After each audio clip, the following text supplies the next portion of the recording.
हम सब इतने व्यस्त हैं कि हम जिनसे जुड़े हैं, जो नज़दीकी लोग हैं, दोस्त हैं, रिश्तेदार हैं, हमें पता भी नहीं चलता कब हमारे मुँह से कुछ ऐसा निकलता है कि उनको बुरा लग जाता है।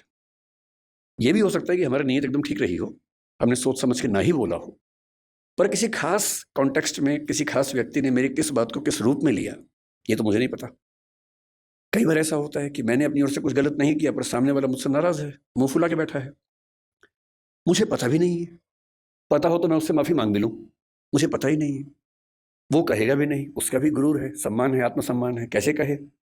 कैसे खुद याद दिलाए कि तुमने एक बार ऐसा कह दिया था तो मैं नाराज़ हूँ। तो जब मैंने सुना कि मेरे मेरे बहुत सारे दोस्त जैन परिवारों से आते हैं, उनमें से एक ने 8-10 साल पहले जब मुझे पहली बार व्हाट्सएप पे भेजा, मिच्छामी दुक्कड़म, तो मुझे लगा पता नहीं क्या स्पेलिंग मिस्टेक तो नहीं, क्या लिखा है? और उसके आगे लिखा उसने कि यदि पिछले 1 साल में मुझसे कोई भूल हुई हो, त्रुटि हुई हो तो मैं उसके लिए माफ़ी चाहता हूँ। मुझे लगा क्या हो गया इसको? सब तो ठीक ही था। तो क्योंकि मेरा बड़ा अच्छा दोस्त है, मैंने कहा जाओ माफ़ किया। कोई बात नहीं। फिर मैंने उससे पूछा, मैंने कहा क्या मामला क्या है? तब उसने बताया। मैंने जैन फिलॉसफी पढ़ी हुई थी, पर ये संयोग से फिलॉसफी के हिस्से में नहीं था, पाठ्यक्रम में, किताबों में नहीं था।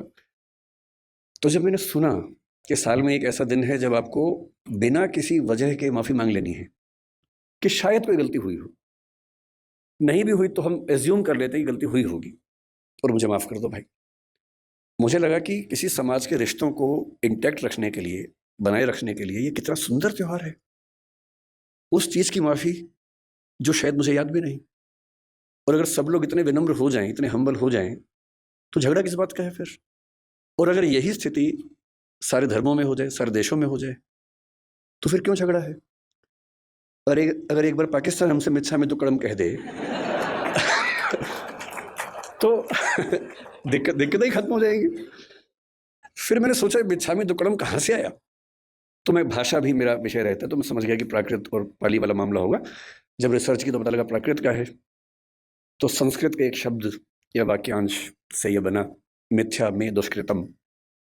मिथ्या का मतलब दर्शन में अलग अलग होता है। शंकराचार्य ने मिथ्या को अलग सेंस में लिया, जैन दर्शन अलग सेंस में लेता है। यहाँ मिथ्या का मतलब है नॉन कॉन्सिक्वेंशियल, जो निरर्थक हो जाए, बीज रहित हो जाए। तो मिथ्या में दुष्कृतम, जो दुष्कृतम, दुष्कार्य, गलती मुझसे हो गई है वो मिथ्या हो जाए, मैं आपसे ये निवेदन करता हूँ। और वही प्राकृत में आते आते मिच्छा में दुक्कड़म हुआ। तो आज जो मुझसे मिस्टेक हुई, मैंने जूते पहन के पहला मंत्र सुन लिया, तो उसके लिए मैं आप सबसे मिच्छा में दुक्कड़म कह देता हूँ और उसके बाद यहाँ से अपनी बात की शुरुआत करता हूँ। मैं ज़्यादा लंबा बोलने के लिए कुख्यात भी हूँ, तो आप